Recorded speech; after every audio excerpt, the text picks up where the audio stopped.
अजित पवारांसोबत विमानात पीए का नव्हते? बीडच्या खासदारांची नवी शंका का? बजरंग सोनवणेंच्या संशयानं खळबळ का? शरद पवारांचा खासदार शहांना का भेटणार? 28 जानेवारी हा तोच दिवस होता जेव्हा जिल्हा परिषद निवडणुकीच्या प्रचारासाठी उपमुख्यमंत्री अजित पवार बारामतीला येत होते. मुंबई ते बारामती प्रवासात त्यांच्यासोबत विमान कर्मचाऱ्यांसह केवळ अंगरक्षक विदीप जाधव सोबत होते. मग नेहमी सोबत असणारे पीए त्या दिवशी सोबत का नव्हते? हा सवाल केलाय बीडचे खासदार बजरंग सोनवणे यांनी. त्यांच्या या संशयानं नव्या चर्चेला उधाण आलंय. त्याचवेळी संशयाचा भोवरा वाढल्यानं खळबळही उडालीये. तर अजित पवार जिवंत असल्याचा दावाही केला जातोय. त्यावर मंत्री संजय शिरसाट यांनी काय खुलासा केलाय सविस्तर पाहूया या व्हिडिओतून. उपमुख्यमंत्री अजित पवारांच्या विमानाला बारामतीत अपघात झाला. यात अजित पवारांसह 5 जणांचा मृत्यू झाला. या विमान दुर्घटनेवर नेत्यांकडून शंका उपस्थित केल्या जात आहेत. वेगवेगळे निष्कर्ष काढले जात आहेत.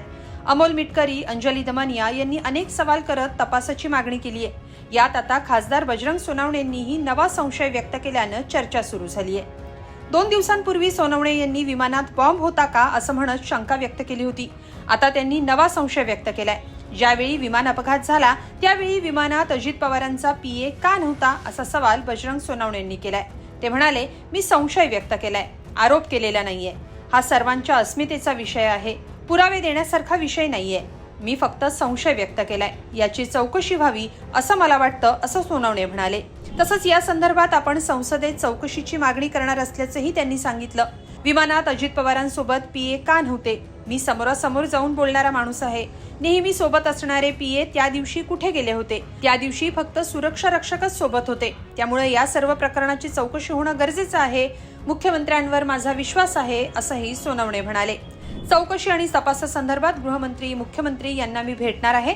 अजितदादा माझ्या जिल्ह्याचे पालकमंत्री होते. या अपघाताची चौकशी झाली पाहिजे असं मला वाटतं असं खासदार बजरंग सोनवणेंनी सांगितलं. पाहूया ते काय म्हणाले. दादांच्या विषयात मी बोललो अगोदरच आता तुम्हाला की मी मुख्यमंत्र्यांनाही बोलणार, गृहमंत्र्यांनाही बोलणार आणि जी संसदेत सुद्धा बोलायला मला संधी मिळेल ते 100% मिळेल. किंवा नाही झाली तरी मी त्याच्यातून वेळ मागून घेईल ना. त्याच्यात आम्ही आल्यानंतर ते घेणार. आम्ही याची चौकशी करा एवढी मागणी आम्ही संसदेत सुद्धा करू. नाही ते कॉमनली आम्ही जाऊन स्पीकरला बोलू शकतो किंवा मला वेळ द्या. नाही झालं तर गृहमंत्र्यांना बोलू शकतो. त्याच्यात काही प्रॉब्लेम नाही. गृहमंत्री सुद्धा आम्हाला भेटतात, वेळ देतात. आणि माझ्या बीड जिल्ह्यातल्या काही तपास यंत्रणेमध्ये गृहमंत्र्यांनी सहकार्य केलं, मुख्यमंत्री सहकार्य केलं. म्हणूनच बीड जिल्ह्यामध्ये आमची तपासदारी यंत्रणा नाही. हा विषय प्रत्येक जणाच्या मनात आहे. त्याच्यावर राजकारण कुणीही करत नाही असं मला वाटतंय. संशय व्यक्त करणं आता कसं नाही, आम्हाला वाटतंय तुम्ही तपास करावा म्हणून आम्ही म्हणतो तपास यंत्रणा करावा. आम्ही कुठल्या गोष्टीचं यायचं नाही की मीच म्हणून नाही, याच्यात कुणीही राजकारण करत नाही. आणि जिथं की तुमचा राजकीय बापच गेला म्हणतात त्याच्यावर कसं आम्ही राजकारण करू? ते राजकारण करणाऱ्यापैकी आम्ही कुणीच नाही. जे कुणी याच्यावर राजकारणावर किंवा आमच्यावर कुणी बोलतंय, असं बोलले तसं बोलले काय, त्याच्यावर मला न बोलता माझी एकच विनंती आहे की कुणी पुरावे मागते त्यांना पुरावे वेळ आल्यावर बाकीच्या गोष्टीचे कुठं राजकीय देऊ. आता इथले काय पुरावे? तिथं की ज्यांचा आमचा आत्मा सगळा होता तो गेला. त्याच्यात आम्हाला वाटतं संशय. आणि 100% मुख्यमंत्री महोदयांनी याच्यावर आश्वासन पण दिले की मी चौकशी करू.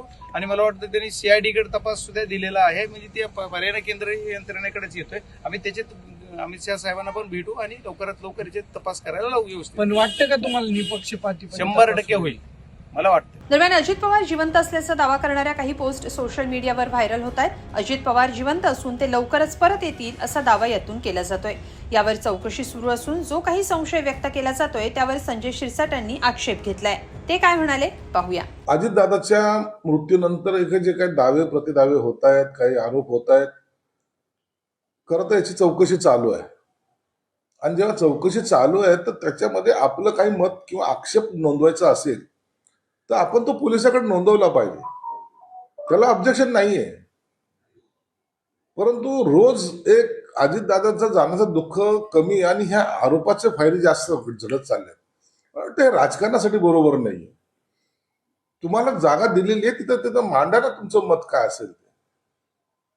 त्या विमानाचा विमा 50 कोटीचा होता असं कळतं. आता पायलटचा विमा 50 कोटीचा होता, एक नवीनच आता येते समोर येते. म्हणून या सगळ्या गोष्टीचा चौकशा जरूर होतील. सीआयडी चौकशी करते, आणखीन कोणती एजन्सी चौकशी करत असेल परंतु आता याच्यासाठी थोडा अवधी लागेल. त्या अवधीनंतरच या सगळ्या गोष्टीचं स्पष्टीकरण होईल. दरम्यान अजित पवारांच्या अपघाताच्या घटनेबाबत वेगवेगळे निष्कर्ष काढले जात आहेत. त्याचवेळी काही प्रश्नही केले जात आहेत. अजित पवार घरून निघतानाचं सीसीटीव्ही फुटेज कुठे आहे? विमानतळावरील सीसीटीव्ही फुटेज समोर का नाहीये?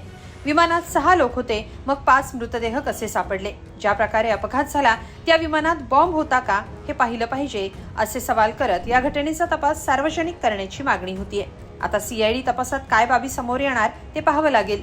विमानात तांत्रिक बिघाड होता का? तो अचानक झाला की आधीच नादुरुस्त विमान अजित पवारांसाठी वापरलं गेलं? अशा अनेक प्रश्नांची उत्तरं तपासानंतर समोर येऊ शकतात. रोहित पवार देखील पत्रकार परिषद घेऊन याबाबत शंका उपस्थित करणार आहेत. पण बजरंग सोनवणे यांच्या नव्या संशयानं नवी चर्चा सुरू झाली आहे. या सगळ्याबद्दल तुम्हाला काय वाटतं? कमेंटमध्ये नक्की लिहा आणि lokmat.com ला सबस्क्राईब करा. धन्यवाद.